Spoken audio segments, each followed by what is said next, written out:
Our patients tell us that they see no better use of their precious kidney transplant than using it to help them achieve their very precious family. I hope that we won't be in a position 10 years from now where we don't have an answer to the question of do SGLT2 inhibitors decrease cardiovascular and renal adverse outcomes in the transplant population. Over 60% of Americans actually endorse considering donating a kidney, but only about 6,000 living kidney donors actually occur each year.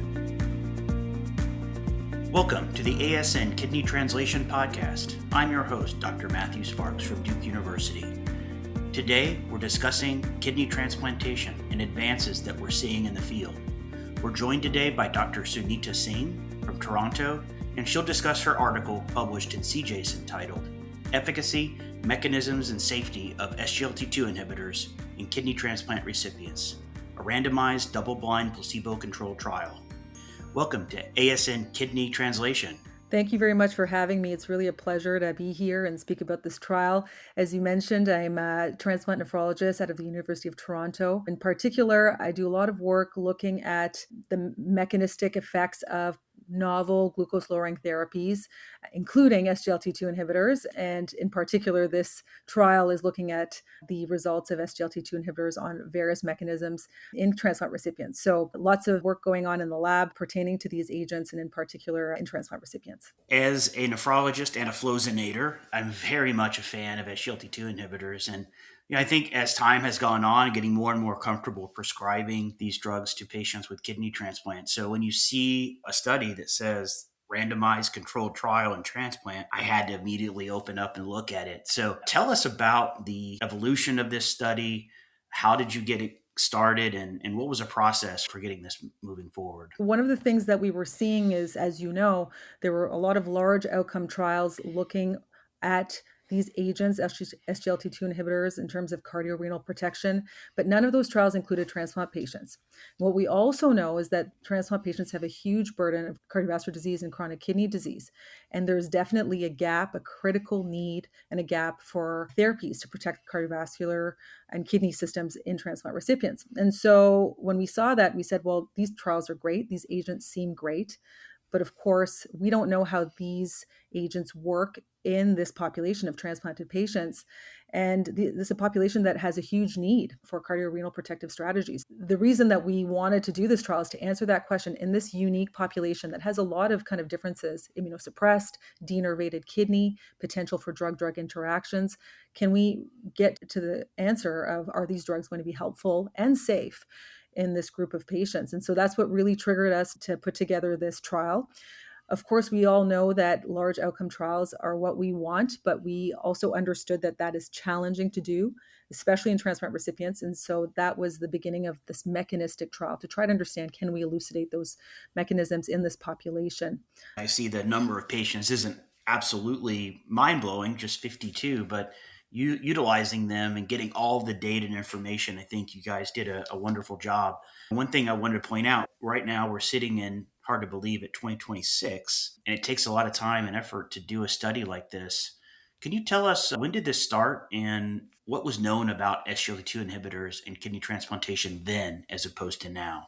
Yes, it was a very different time then. There was very little data in terms of dedicated renal trials. There was, of course, cardiovascular trials, and we could see the secondary outcomes of those cardiovascular trials in terms of renal protection, but there were very few dedicated renal trials that were published. In fact, DAPA-CKD was published while we were in the middle of this Infinity study. And so we actually didn't know that much then from dedicated renal trials, but we certainly had the cardiovascular outcome trials for SGLT2 inhibitors then. We also kind of started planning the study a long time ago, I think writing up the grant and getting funding in 2017, 2018. And then, of course, when we were ready to go, the pandemic hit. And so it was a very challenging time to try to recruit patients for a transplant trial that required them to come to the hospital, to the physiology lab, to conduct several physiological assessments when people were being told to stay home, particularly the most vulnerable, including immunosuppressed populations. So it was a very big challenge for us. It actually took us a little bit of time to get started because of those reasons. But once we were able to get going and kind of things started to improve with the pandemic, we were able to accelerate our recruitment. But that's why the recruitment period for this trial was quite long, given those challenges. I have to take this opportunity to really thank the patients who participated in this trial. It's, as you mentioned, a lot of data that we obtained. In order to obtain that data, it requires a huge time commitment from these patients. Even though this trial was only 12 weeks long, the physiological assessments that took place really took a whole day with visits in between. So it was a big dedication from patients, especially at a very challenging time. So we're very grateful and appreciative to them for participating. It's wonderful that you were able to accomplish this. So a couple of questions. One is, who funded the study? And then two, where did the name Infinity come from? The study was funded by the Heart and Stroke Foundation of Canada, the Grant and Aid Program. And also, we were very fortunate to be supported by philanthropy as well from the UHN, University Health Network, Edgemere Transplant Center, and the UHN Foundation. So, collectively, through those two avenues, we were able to get this study off the ground and completed. As you can imagine, it's a very expensive thing to do because it requires a lot of staff to conduct these studies in the lab. The name Infinity came from, we had to give the study a name, and we wanted to give the study a name that really reflected what we were trying to do, which was keep patients living as long as possible and keep kidneys going as long as possible. And so, although infinity seems like a little bit of a stretch goal, that's kind of where it came from, because that's what really we're trying to do, is kind of get to this vision of one transplant for life for patients when they get a transplant, and infinity seemed to fit. Well, I first thought it had something to do with someone's love of Buzz Lightyear and to infinity and beyond, but maybe not.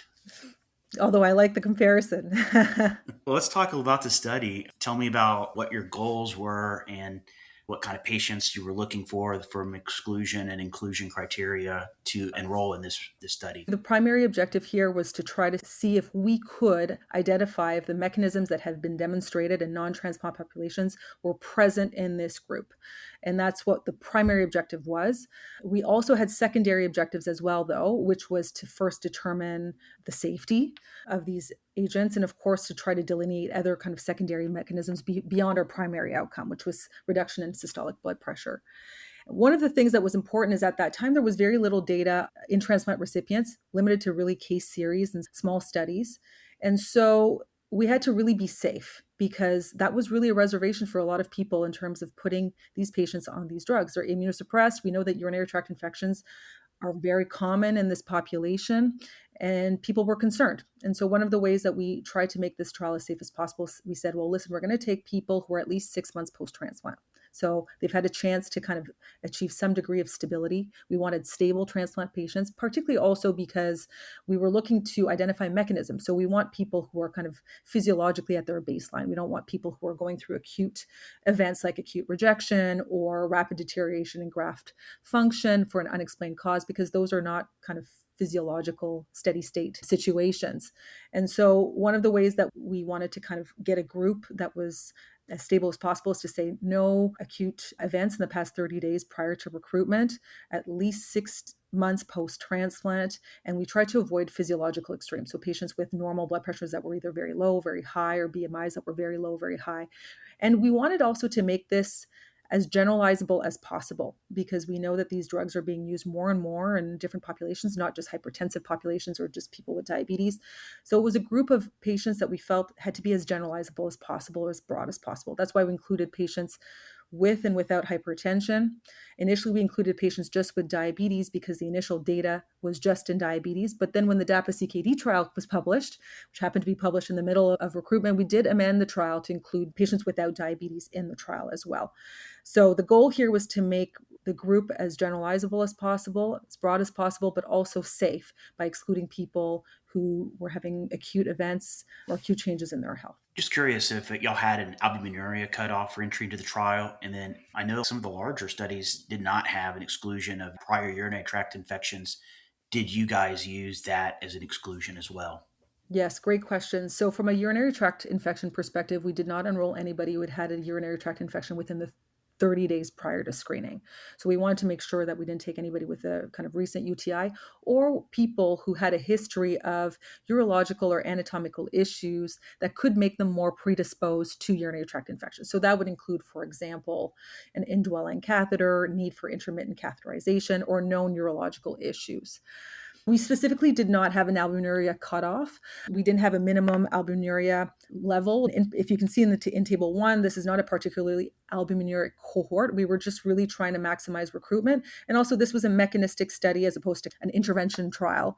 And so trying to understand the mechanisms across a wide variety of patients. Yeah, I was looking at table 1 and being here in the United States and trying to change some of the parameters. I think UACR is listed as milligrams per millimole, and I think you just multiply that by 8 or so. Yes, the units are a little bit different up here north of the border. And when you convert, is that it really isn't a very albuminuric cohort. So if you do that conversion, it's 2.3, 2.5 for both the groups. Correct. Of milligrams per millimole, which is approximately about 16 to 18. Yeah. So really no albuminuria whatsoever. Before we start going through table 1, I just want to understand, what were all the physiologic tests that you chose to do for these patients? Great question. SGLT2 inhibitors exert their effects through various glucose-dependent and glucose-independent mechanisms. And what we were trying to do is see, well, can we ascertain whether those mechanisms are intact in kidney transplant recipients? So our primary outcome that we chose was blood pressure reduction, specifically systolic blood pressure reduction. We did that for a specific reason. We decided to pick a glucose-independent outcome measure as opposed to a glucose-dependent outcome measure. And the reason that is we know that glucose reduction attenuates as GFR declines, whereas those glucose-independent effects are consistent across various strata of eGFR. And we know that transplant recipients, particularly those who get kidneys from deceased donors who are maybe more marginal, may not have great GFRs. And so we felt that having an outcome that was not glucose dependent was important. But we also wanted to look at other mechanistic effects that were described in non-transplant populations, including kidney function. So we used iohexol GFR to look at GFR changes. We looked at other metrics in terms of cardiovascular risk prediction, so arterial stiffness. Importantly, we wanted to look at natriuresis. We, of course, know that SGLT2s exert this natriuretic effect. We wanted to see if that was present in transplant recipients. We wanted to look at changes in body weight, changes in lipids. We wanted to look, of course, changes in albuminuria, changes in urine volume, glucosuria, and changes in sympathetic nervous system activity. So all these battery of tests that are really looking at answering the question, are those glucose-dependent and independent mechanisms that are described in non-transplant populations present in this group of transplant patients? That's really what we did. We decided to do this at baseline, of course, when patients came in for their first assessment, but also to do it 1 week later. We called that the acute visit.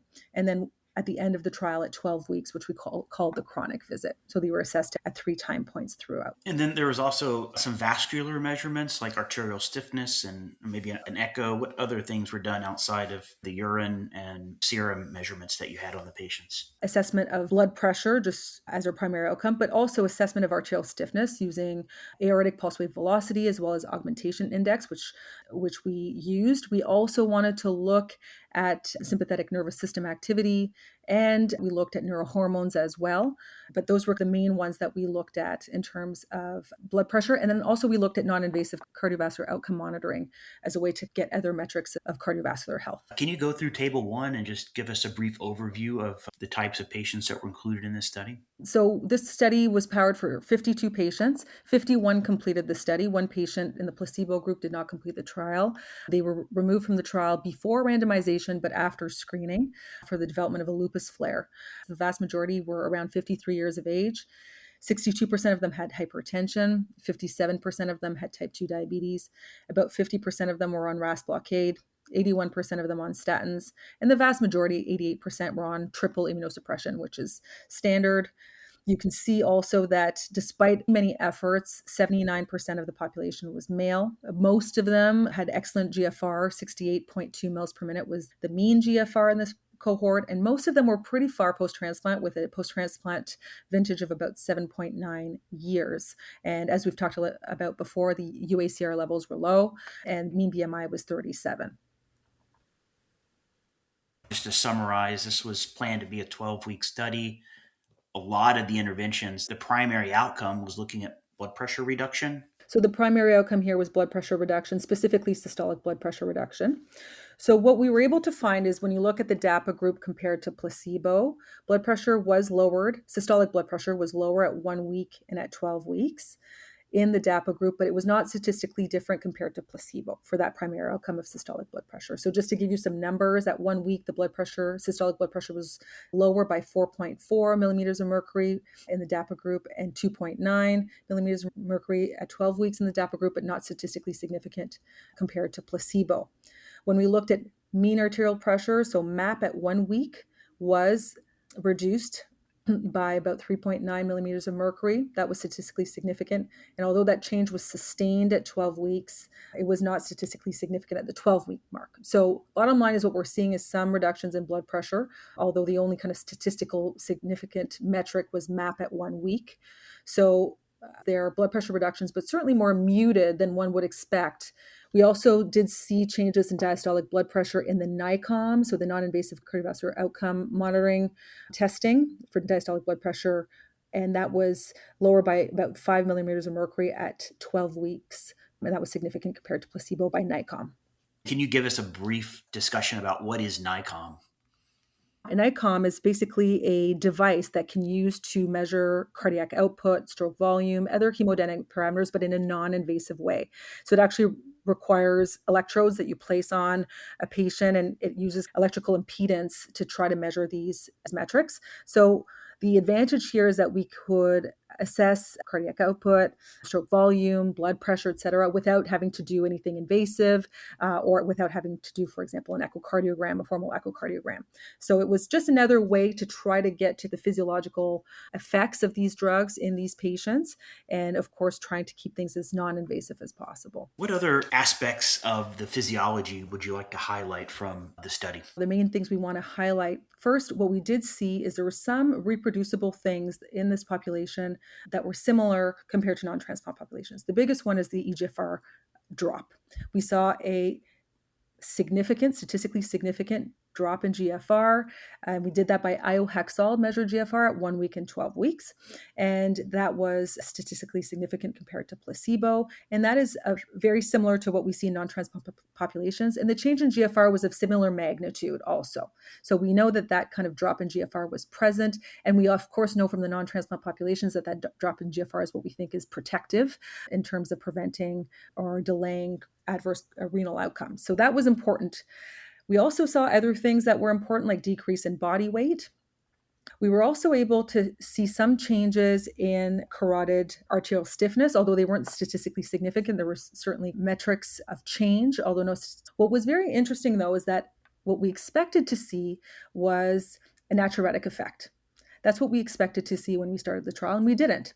We actually saw that this was neutral from a natriuresis perspective. We looked at natriuretic effects, looking at fractional excretion of sodium, fractional excretion of lithium, and that was surprising to us. Now, it could be that these effects are not present because we weren't powered for that outcome, but there's certainly potential reasons to think that maybe that natriuretic effect is correct. There may be differences in this cohort, notably the use of calcineurin inhibitors, which are known to promote sodium retention. So there may be some differences there in the transplant population that exist. Now, I think the take home here is that there were some reproducible expected physiological pathways that were activated by SGLT2 inhibitors, but others that we expected would that weren't, and that may speak to potentially some heterogeneity in this group of unique patients. I thought that was very interesting as well. And I was going to go back to a really interesting study from Jeff Testani in Circulation, where they looked at this instead of after a week or even days, they had acute effects like within hours. And interestingly enough, just an SGLT2 inhibitor by itself really didn't change fractional excretion of sodium much. However, if you then added on an acute administration of a diuretic, it seems to have a more potent effect than the diuretic alone. And I looked at that and call it a diuretic enabler. I was also thinking to this study, this was done a week after, and probably at that point, homeostasis would have occurred. So maybe these perturbations at that point that might have occurred earlier on might sort of then be hard to really see 1 week later. So I don't know. To me, looking at that and looking at prior data, I'm not that surprised. That could have explained also why we didn't see this natriuretic effect. And as you say, we're measuring at 3 discrete time points, baseline 1 week, 12 weeks. In an ideal world, if we could measure this on a daily basis right after the initiation of the drug, wouldn't that be a really powerful study to do? But again, practically, we felt that we wanted to ascertain acute and chronic effects, and this was the way that we felt we could do it in a practical way. I think that you hit the nail on the head right there. So maybe we can segue into the future of this.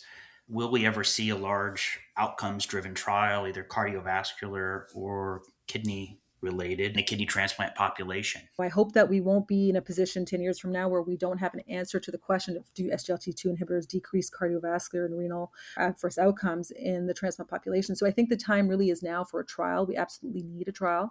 We know that trials are challenging to do, much, much more challenging in transplant patients just because of the sheer number of patients that are required. So it does require a little bit of creativity in terms of kind of trying to power this study adequately, using more creative outcome measures potentially to answer the questions of, are these protective? For example, using a more hierarchical outcome. I am hopeful that we will have a trial in this space. There is, of course, a trial underway called the Renal Life Cycle Trial that is including patients that are on dialysis as well as transplant recipients looking at this issue. I'm part of a group that's putting together an application at the moment for a trial, but I think just so important to have a trial in this space and to persevere in terms of trying to answer the question. Because as I mentioned before, the consequence of not having a trial really leaves us where there's ongoing equipoise. And given the large burden of cardiovascular and chronic kidney disease in this population, really it's important to try to see if we can advance therapies from a cardio-kidney protection perspective in this group. Totally agree. I want to go back to the study and just ask one question about safety. Obviously, it was a key component to this, and also one of the key thoughts when you're considering this in this population is especially infection. Did y'all see any signal towards safety, and can you comment on that? Yes, absolutely. So important to talk about safety. Understandably, people have reservations about using SGLT2 inhibitors given just how common UTIs are in the transplant population and the immunosuppressed state. What was really great to see in our study is that this drug was safe over the 12-week period. It was very well tolerated.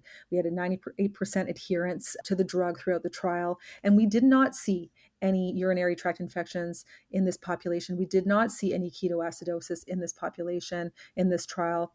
We did not see any kind of fungal infections. We did see 4 mild hypoglycemic episodes, 2 in the placebo group, 2 in the dapagliflozin group. There was 1 mild AKI in the DAPA group and 1 mild volume depletion episode in the placebo group. But really what we can say here is that these drugs in this trial were very safe. And I think that really goes along with kind of the data that exists, the non-trial data that currently exists that is published so far, is that we're not seeing a major signal of increased harm for these drugs in this population. Is there any particular type of transplant patient that you would strongly consider using SGLT2 inhibitor now on? Obviously, we'd want a dedicated transplant trial to answer the question before we start putting everybody on these drugs. But that being said, we know that there's established benefits for certain groups. Patients with type 2 diabetes, with cardiovascular risk factors, we know with patients with heart failure, with preserved or reduced ejection fractions, those patients fall in the category of known groups that benefit from these agents. So I think it's important to recognize, although we want to do a trial and it's important to enroll patients in that trial, acknowledging, of course, that most of the trials did not include immunosuppressed transplant populations. But in an ideal state, the transplant trial can be done sooner rather than later. So we are in a position where we're not just putting patients on the drug without an opportunity to enroll them in a trial. Thank you so much for spending time with us on the ASN Kidney Translation podcast. We really appreciate it. Thank you so much for having me, and it's been a real pleasure. Of course, thank you again for the opportunity to share this work with the audience. Our next paper to discuss on this episode of the ASN Kidney Translation podcast is from Jason and is titled Labor and Delivery Outcomes in Australian Mothers After Kidney Transplantation. We have 2 authors joining us today. First is Dr. Jesu Dawson.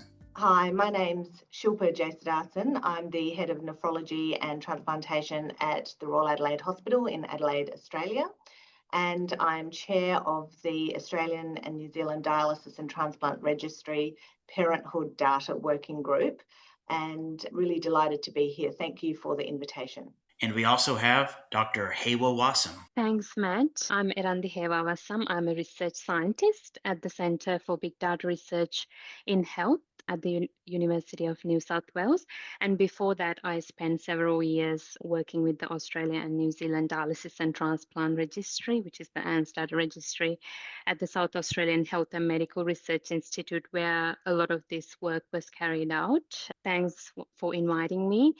I'm grateful to be here today to discuss this paper with you. One thing I always like to think about is the delivery of data really helps open your eyes up into the real issues that are happening. So tell us a little bit about this registry and a little bit about how this project got started. Love to hear about how this all happened.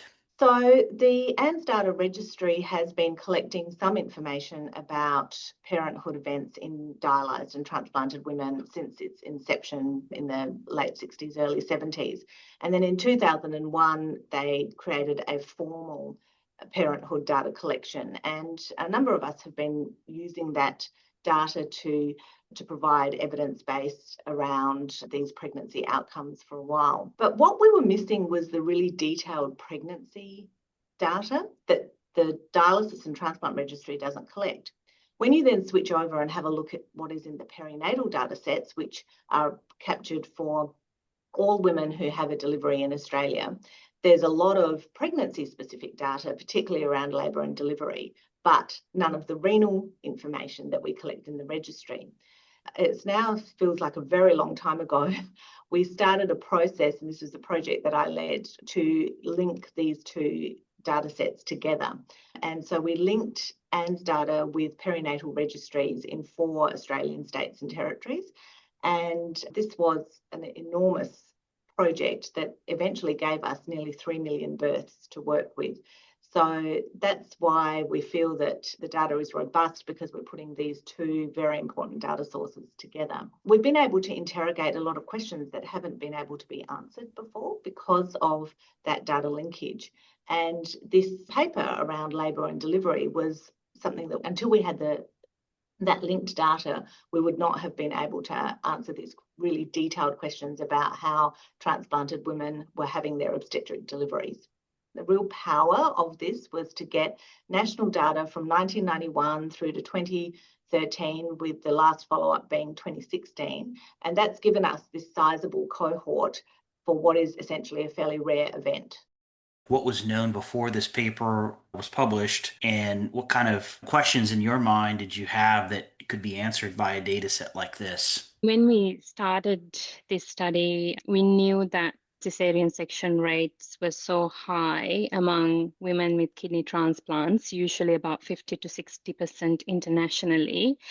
But what we didn't really understand is why and the reasons behind this high cesarean section rate. Was it the pregnancy complications? Was it the woman's birth history? Or is it the wider population trends that we see, or differences in clinical decision making? And I'm sure Shilpa may have something to add around clinical decision making. And for transplant recipients coming into their final trimester, the timing is critically important. It's a balance between risk of delivering too early versus prolonging the pregnancy.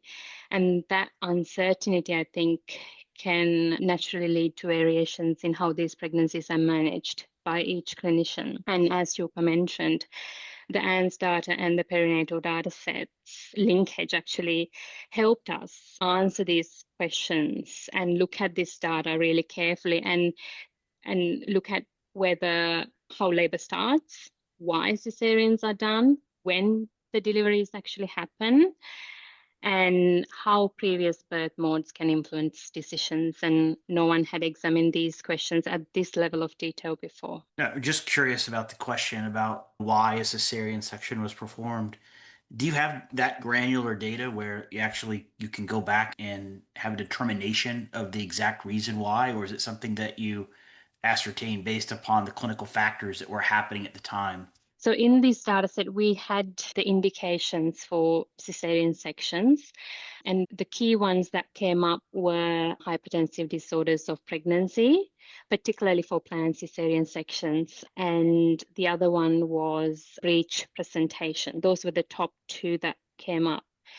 But one of the challenges was that most of the indications were categorized as other or unspecified, so which made it really challenging to actually draw a conclusion on what the reason for the cesarean section. But the top two were the hypertensive disorders of pregnancy and breech. What we'd love to be able to do is go back and ask each clinician, why did you deliver in this way? Now, registry data and administrative data sets are never going to give you that answer, but that's certainly going to be one of the next pieces of work we do from this, which is to understand the drivers behind that decision making. A lot of the time we are dealing with preterm births. These are high-risk pregnancies in transplanted women, but we want to give a reassuring message that overwhelmingly the outcomes are good, even though rates of preterm birth are high. It's often late preterm.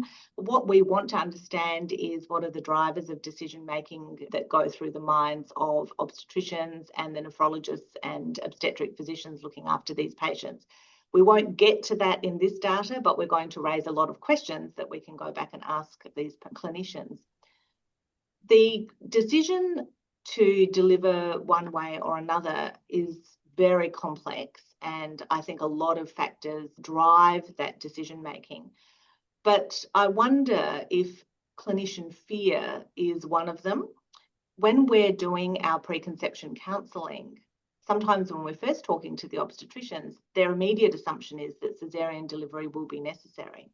And I think what this data shows is that actually a non-caesarean delivery, labour delivery and vaginal delivery are actually quite safe, and even though not as common, can be very safely done in transplanted women. Well, let's go to table 1 and just talk about the numbers and the comparisons and how many patients actually did deliver a baby during transplantation. These were births that were more than 20 weeks gestation, because that's what the perinatal data sets collect in each state. We basically had two main cohorts, just to let everyone know. So we had our cohort of interest really is the women who had a functioning kidney transplant before giving birth.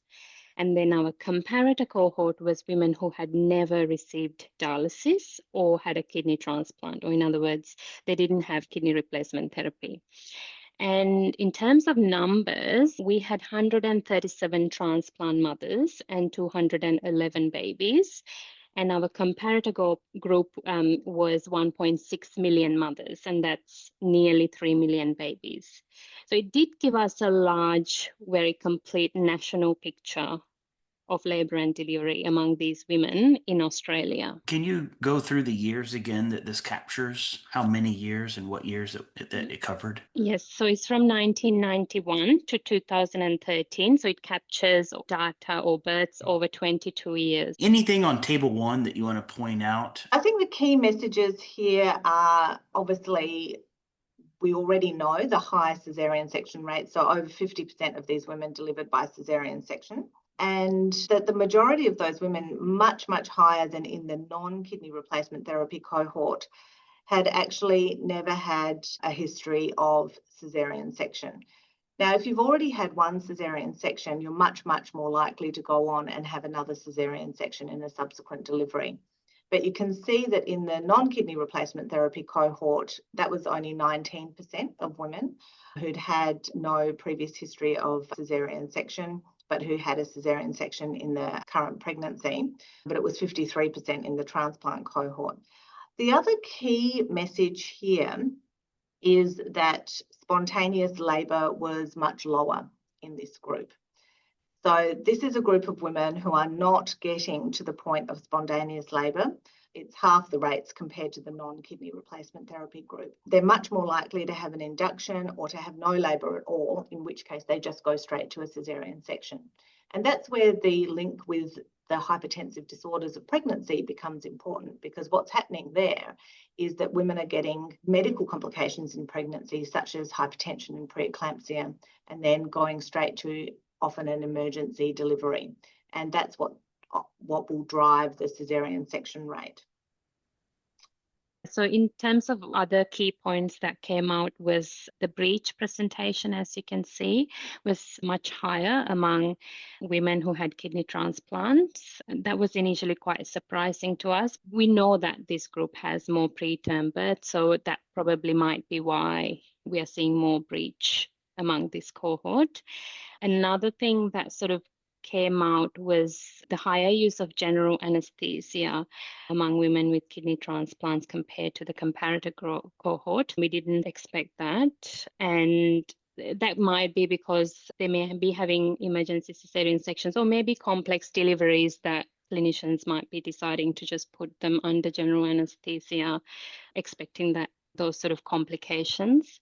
And we also saw higher postpartum hemorrhage and fetal distress among women with kidney transplants compared to the comparator cohort. So those were the two sort of main sort of complications of labor that we had. But those who did go on to have a vaginal delivery, we did see in the end them having good outcomes. I'm looking at this figure 1, which I think is just an absolutely fabulous picture called the journey map. And it really gives you a nice visual that sometimes the data is hard to understand and look at. But this is really cool because it takes the women and basically as you go through the journey, looks like if you go down on their plot, that means that they had a vaginal delivery. And if you go up, you had a cesarean. And you can see that in the transplant world happened a lot more often as compared to the non-kidney transplant, which I think is fascinating to see that. Whose idea was it for that figure? I don't think I've seen a figure like that before. So this is a great place to mention our wonderful co-author who's actually listed on the paper. So this is Arandi and Dr. Nishanta Tangarala are joint first authors for this paper, Pregnancy Management and Labour and Delivery Management. This is actually a really complex area, and it speaks back to that complex decision making that I was talking about earlier that the obstetricians go through. Because if you have had a previous cesarean section, even before you develop renal failure, it doesn't matter when you had that cesarean section. It may not have been in a transplant pregnancy. You are much more likely from an obstetric point of view to go on and have a subsequent cesarean section. And that was the bit that we really wanted to answer with this more complex data, because the perinatal data set did give us some of that past obstetric history, and we had really important information about parity and previous cesarean section. And this helped us unpick how the past obstetric history was defining what was happening in this pregnancy for transplanted women. Now, a lot of our transplanted patients were nulliparous. They'd not had a previous pregnancy, so we had to take that into account as well. And so how do you pick all of that out? If we'd done it with a complex table, no one would have understood the data. And Matthew, I think you're quite right. Showing it visually like this was, I think, the most effective way to do it. And I'm glad you like the visual, because we spent several months working on this, particularly Arandi and Nishanta pulling this together. It does show you that the differences between what we're seeing in the transplanted cohort versus non-transplant. The nulliparous status of these women is probably because they've been told not to have pregnancies during their CKD journey. And we know from other work that we've done in our research group that clinicians hold out the post-transplant period as the golden time to have a pregnancy. What we actually know is that post-transplant pregnancies can be as complicated as pregnancies with advanced chronic kidney disease, and there's evidence emerging to show that. So the timing of these pregnancies is critically important for these women, and we know that it may not be necessary to hold out post-transplant, but that's what we're seeing. We're seeing a lot of women who are having their first child post-transplant. Moving on now to table 2, there's a lot on this table discussing the maternal and fetal characteristics. Can you go through this and give us an idea about what you showed in this piece of data? Table 2 was really showing the different types of ways in which these women could deliver. So we show here spontaneous labour with vaginal delivery, which is like the stock standard way of delivering. And then we've got spontaneous labour, but then you go on to have a cesarean section. induction of labour, but then you go on to have a vaginal delivery, induction of labour, but then you go on to have a caesarean section, and then no labour, no induction, you just go straight to a caesarean section. So these are the different ways in which women can deliver. And we felt it was really important to highlight all of these different pathways and give some analysis of the different types of women that were being managed through these different labour and delivery pathways. And what we saw really was not a lot of difference in some of the maternal factors and comorbidities or the era according to how these different types of delivery happened. What we're seeing is that gestational age is an important factor in whether women deliver via these different types of labour and delivery scenarios. And essentially, the earlier the delivery, the more likely they are to go straight to a caesarean section. And that makes sense. You can imagine what's happening clinically. The baby is preterm, a delivery needs to happen. It's likely to be due to growth restriction or some maternal medical complications such as graft dysfunction or hypertensive disorder of pregnancy. And there may not be time to go through an induction and then delivery process, and these women are having emergency caesarean sections. That's the scenario that we're gleaning from this data. And then the birth weight data follows along with that. Obviously, the earlier the pregnancy, the lower the birth weight, and so on and so forth. I think what we can see here is the numbers are pretty small in each of the different categories. But overall, we are seeing the majority of women having an induction of labour and then going on to have a caesarean section. That is the most common scenario here. Even in the cohort of women that went straight to a non-labour caesarean section, the median gestational age was 34 weeks. That's still not very, very early preterm birth. And overall, even in the group that had spontaneous labour, we're getting these women to 36, 38 weeks, which is an excellent outcome. I think this characterisation of pregnancies in transplanted women having high preterm rates, we do need to recognise that this is late preterm for the majority of women. And the numbers of women with very early preterm delivery are actually quite small.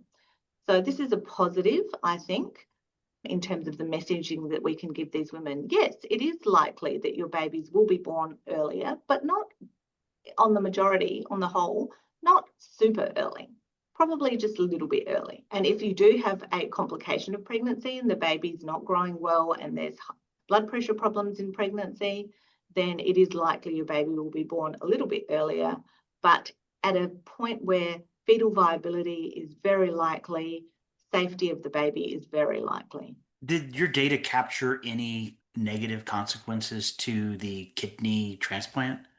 Any rejection episodes or any negative consequences that might need to be discussed as well? So we haven't explored that in this, or we didn't really look at this in this paper, but in other work that we have done, we have seen pretty good graft function, very minimal rejection issues in women who are having pregnancies and who have had kidney transplants in the long term, up to maybe 20 years of follow-up, if I'm not wrong. So in previous studies, we've explored the issue of the impact of pregnancy on graft function in a lot of detail. And the headline piece of news there is that the better your graft function going into pregnancy, the less likely pregnancy is going to have an impact. The women who do have a deterioration in graft function postpartum are most likely the ones who had poor graft function going into the pregnancy. Preconception kidney function is the main predictor of long-term graft outcomes. And in fact, in a C-JASON paper that we published a few years ago, we looked in detail at the impact of having preeclampsia and whether that accelerated graft decline postpartum, because preeclampsia is essentially a really important and the world's most common acute kidney injury. And so we were really concerned that, okay, we're seeing really high preeclampsia rates in transplanted women. In Australia, our ANZ data registry data has shown us that preeclampsia rates captured in the registry are much higher than they were previously. And that might be because we're reporting it better, or indeed there may be more preeclampsia. And so we were really concerned that does this have an impact on graft function? And the bottom line is it doesn't. When we did our survival curves, preeclampsia, no preeclampsia, the graft survival curves were similar. So that's from previous work. And heads up for some work that we're hoping to put together and get out there fairly soon. We've also been looking at a matched cohort study of women who had pregnancies and didn't have pregnancies post-transplant. And again, not really seeing any great impact of pregnancy on long-term graft outcomes. So I think that's a really reassuring message. One of the things we hear from clinicians and patients is the great concern that a pregnancy will lead them to lose their graft, particularly if graft function is a bit tenuous. And our data shows that's not necessarily the case. It's not definitely going to happen. A lot of these women stay very static with their graft function. Some of our patients tell us that they see no better use of their precious kidney transplant than using it to help them achieve their very precious family. So this is a very individualised decision for these women, and that's a lot of what we talk about and talk through in our counselling. You mentioned earlier in the podcast that part of the message is to show that spontaneous vaginal birth is possible and safe. And that's a really important message to hear here, especially in this day and age when probably it's becoming more and more rare. Any last comments surrounding the paper? I think one of the strengths of this paper was we were able to use the perinatal data sets that collect an enormous depth of data on labour and delivery. We were able to look at the complications of labour, and as Randy pointed out earlier, we did show slightly higher postpartum hemorrhage rates and fetal distress rates in the transplanted babies and pregnancies, but the numbers are fairly small and the event rates are fairly small. So we need to be cautious in our interpretation where we've got very low event rates. But I think overall, this tells us the message that these are complex pregnancies. We do see higher rates of maternal complications in pregnancy, particularly hypertensive disorders, higher rates of more invasive anaesthesia, more invasive delivery types and complications. But by and large, the message to mothers is that they will likely to walk away with a live baby who may be born preterm, but not extremely preterm. And while the pregnancies are likely to be more medically complex for mother and baby, they are achievable, and particularly in places where there are very good levels of obstetric and perinatal care. A key message is that this was data from a very well-developed, highly resourced health system and clearly cannot be extrapolated to every transplanted woman in the world in every setting. So we need to interpret that with caution as well. My final comment would be post-transplant is far too late to be talking about these issues with your patients. Our research group have done a lot of work, as have many others around the world, defining the patient voice here. And the simple message is start these conversations early as possible. Raise this with women in earlier stages of chronic kidney disease or as soon as you can along the kidney journey. You'll find that women are relieved and delighted that you've brought this up. They're often frightened to bring it up with their clinicians because there's so much else going on around their kidney care. But this is an important issue for patients, and they will thank you for having raised it and putting it on the table as a normal part of their kidney journey. Well, that's a wonderful point to close the podcast. Thank you so much to both of you for coming today, spending time with us, and congratulations on executing this really important paper. Our last paper is from Kidney 360, and we'll be joined by Dr. Amanda Leonberg-Yu from the University of Pennsylvania. She'll be talking about her paper titled Strategic Innovations to Reduce Disincentives and Increase Living Kidney Donation. Welcome. Hello, everyone. My name is Amanda Leonberg-Yu. I'm a general nephrologist at Penn Medicine, and I am the medical director for the Living Kidney Donor Program at Penn. Well, thank you so much for joining. It has really been just amazing to see the growth of transplantation since I was a fellow 15, 20 years ago.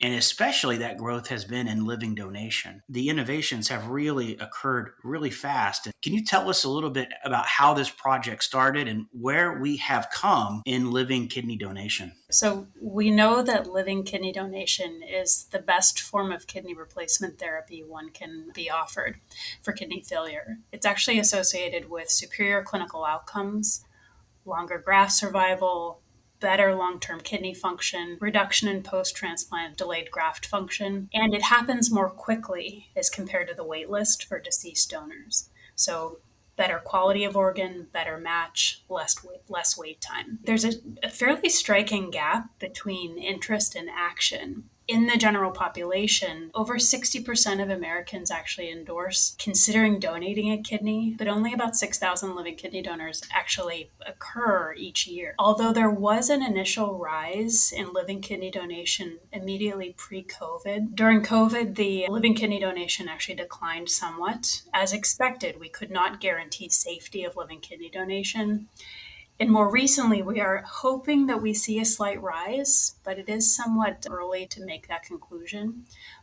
But some of these innovations that the National Kidney Registry and others are promoting, I think, have helped promote awareness and increase growth in living kidney donation in the United States. The National Kidney Registry. It's not something that a lot of nephrologists likely know about. When did this start and what exactly is it? So the National Kidney Registry started in the early 2000s. It was an idea that was generated by the Chief Executive Officer, Garrett Hill, when he tried to donate a kidney to his daughter, but was unable to because he was not a direct match. She ultimately went on to receive a kidney transplant, but he began to think about the mismatch occurring and how could an organization like the NKR promote paired kidney donation by helping to overcome some of the barriers of logistics and in the matching itself. And so that's what they did. They have grown in size. So not every transplant center partners with the National Kidney Registry for paired exchange, but it is the largest living kidney donation organization that allows for these paired exchanges in the US. What were the barriers at the time? I remember if you had a living donor,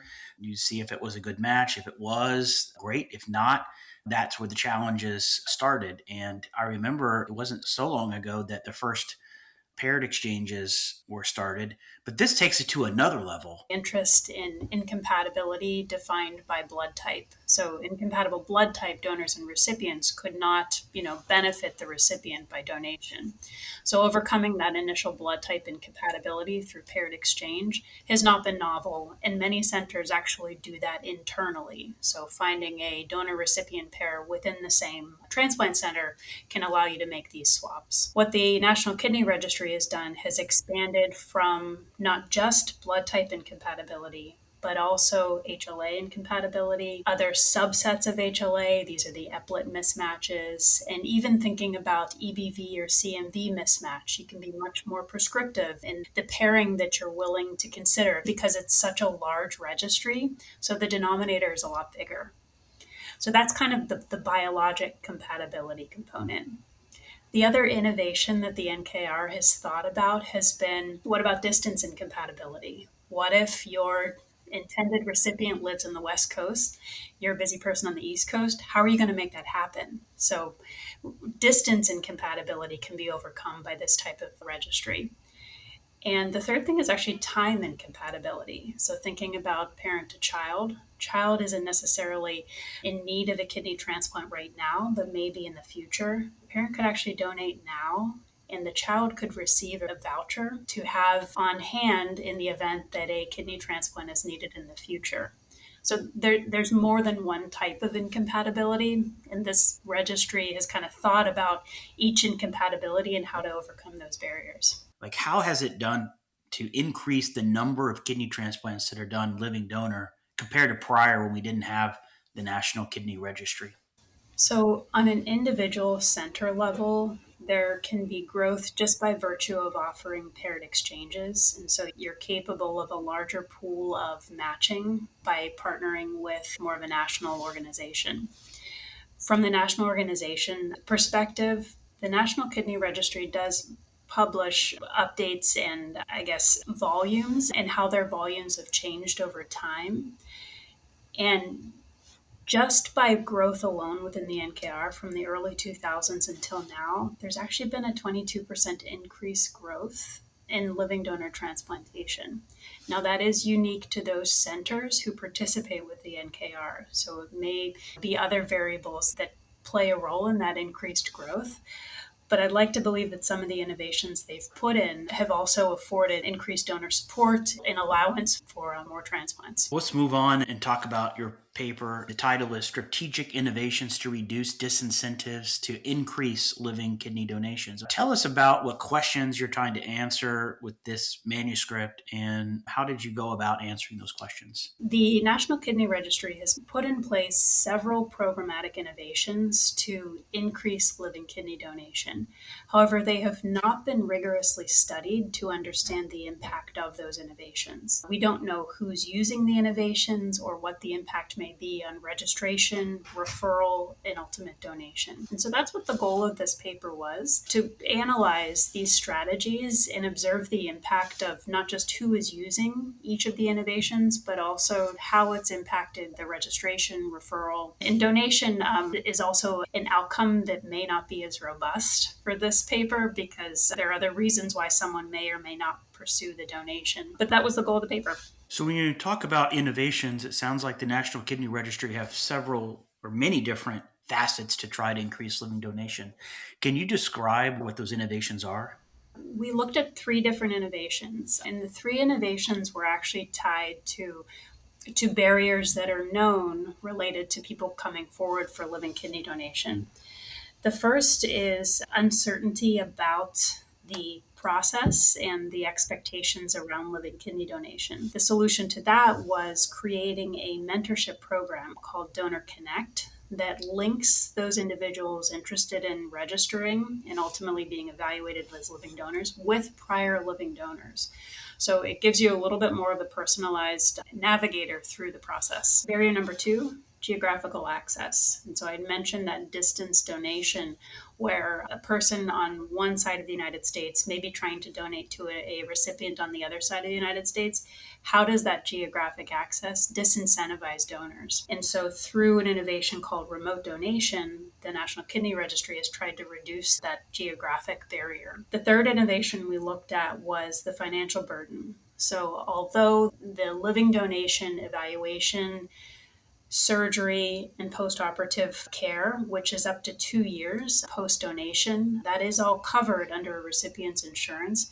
There's several out-of-pocket costs that are incurred by donors, and sometimes those can be significant, thinking about time off of work, so lost wages, dependent care, access and travel to and from the transplant center. These cumulative economic barriers add up, and therefore addition of something called Donor Shield, which is a financial assistance package that is offered to living donors by the National Kidney Registry, has tried to overcome that economic barrier. Let's go through and understand more about what you showed with how these innovations impacted living donation. So the first one we looked at was the Donor Connect program. The Donor Connect program is the mentorship program where for individuals who register to be a living donor through the National Kidney Registry are linked with a living donor themselves who can shepherd them through the process. So it's a navigator program. This gets around the barrier of managing donor expectations. What we found in our paper was that for those individuals who participated in the Donor Connect, more complete information was captured on the registration form. There was an increase in conversion from registration, which is you go online, you fill out a registration form, to referral, which is you actually go to are assigned a living donor center and are referred to become a living donor. There was an increase in donation rate as well, although there could have been other factors that actually influenced that outcome. But the conclusion from the Donor Connect and the Donor Mentorship Program was that it seemed to help with the forward movement through the process. I've seen they have these similar sort of setups for patients on dialysis, which seem to be really impactful as well. CKD as well, and trying to figure out what modality to choose.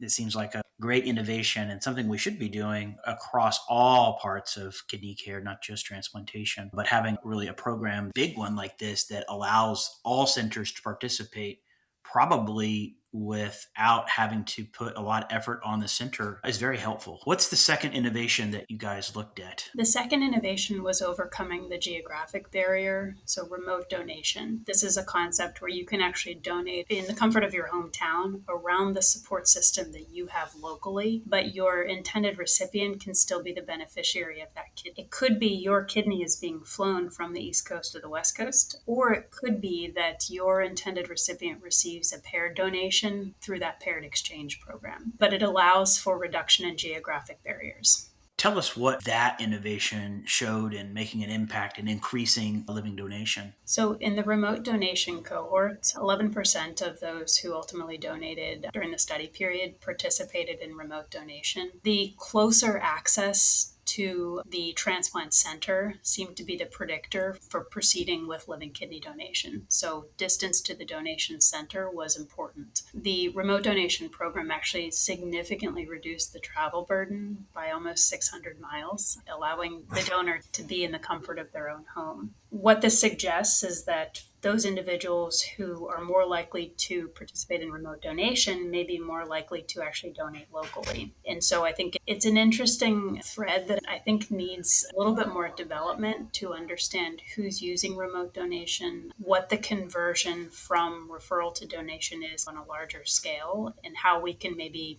socialize this more to others. So it sounds like to me that this innovation, although impactful for a small number, really hasn't made the larger impact that maybe it can make in the future. Yeah, what the paper did show is that candidates living within 50 miles of the transplant center did have a higher conversion rate. So it's small numbers, but it is food for thought that perhaps bringing the care to your environment, to your support network, may allow people to overcome that, not just geographic access barrier, but also the support network barrier. You need your own support system post living kidney donation. I mean, almost like in the back of my head, when I think about living kidney donation, like giving to a loved one, you sort of have in your mind, like being in the same hospital, maybe like across the hall, and that sort of vision is sort of lost here. However, I think that's where you have to reimagine it and recognize, like, wow, the gift that you're giving to someone to get off dialysis or never even be on dialysis is totally something that we need to be trying to achieve. And that point you bring up, that's it's a tangible benefit, but it's hard to quantify. So it's the pursuit of helping others, and maybe more than one person if you're involved in a paired exchange. That is something that many living donors cite as one of their motivations for pursuit. It's you become part of a larger thing, something larger than yourself, and involvement in advocacy groups, et cetera, continues. And that's actually how the mentor program started. It was prior donors saying, we want to continue to give back. Stay involved. The last innovation, I think this is the elephant in the room. It is a big ordeal to stay out of work, to travel to a new location, incur medical expenses, to take care of your family, whom they rely upon you. So tell us about this. I'm really interested to hear about how this program tackles this issue and how you sought to understand it more. So the donor shield is the last innovation we looked at, and that does get to the financial barrier that often prevents folks from coming forward. In this paper, we were looking simply at trying to understand who received cost reimbursement through the Donor Shield program and what the differences may be. That's the first step, I think, in understanding how that may be impactful in the future, just comparison of those who used versus those that did not. So about 51% of living donors in the study period did receive cost reimbursement through the Donor Shield program, and there were some subtle differences. Donors who received reimbursement were a little bit younger. There was no statistically significant gender distribution difference nor educational attainment, although those who reported a high school diploma, GED, or associate's level were more likely to receive reimbursement compared to those that weren't. There were some differences in racial and ethnic composition as well. Donors who received reimbursement were more racially and ethnically diverse. And so that may also be something to consider in the future of how to ensure equitable access to living kidney donation. So how was the process to basically reimburse individuals for lost wages, or how is that done? So the National Kidney Registry sponsors this program called Donor Shield. However, there are other programs. There's actually one through the United States government called the National Living Donor Assistance Center, also provides lost wages and reimbursement for living kidney donation.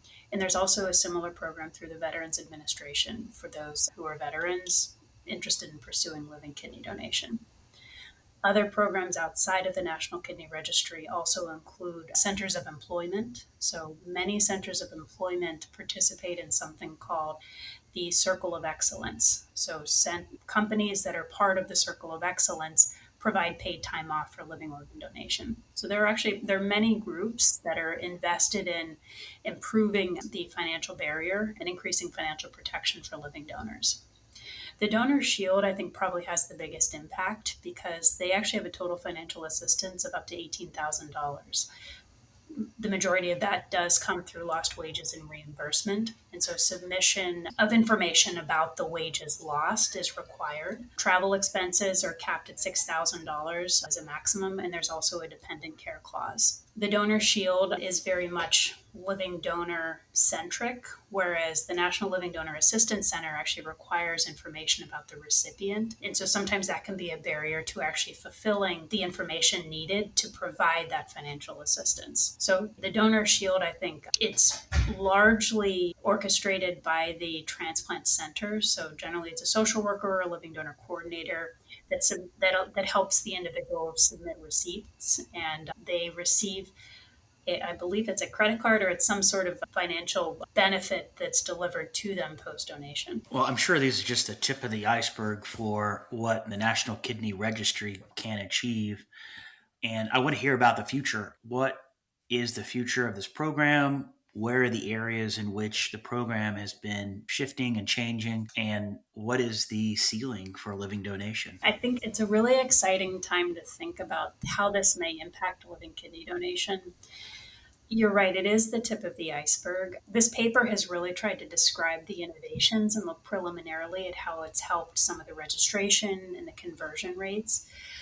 I think the next hurdle is thinking about comparing those who use these innovations versus those that don't. So comparison of the innovations may help us understand the impact of a more controlled group, and also will help us understand, are there other innovations or other barriers that we haven't thought of? These have all really tried to expand the donor pool and improve efficiency and reduce barriers. And I think the overall donor experience is the unwritten part of this. The overall donor experience, I think, is enhanced by not just companies, but transplant centers who are thinking purely about living donor needs. Living donor needs are very different than recipient needs.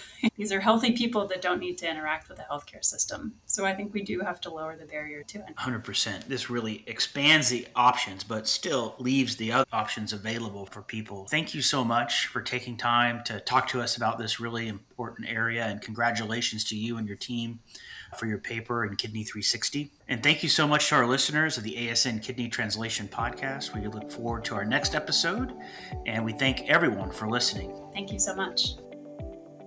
This podcast is copyrighted by the American Society of Nephrology. All rights reserved. All content in this podcast is for informational purposes only and is not intended to be medical advice. This podcast should not be used in a medical emergency or for the diagnosis or treatment of any medical condition. Please consult your doctor or other qualified healthcare professional if you have any questions about any medical condition, or before taking any drug, changing your diet, or commencing or discontinuing any course of treatment. Thank you for listening to this podcast from the American Society of Nephrology.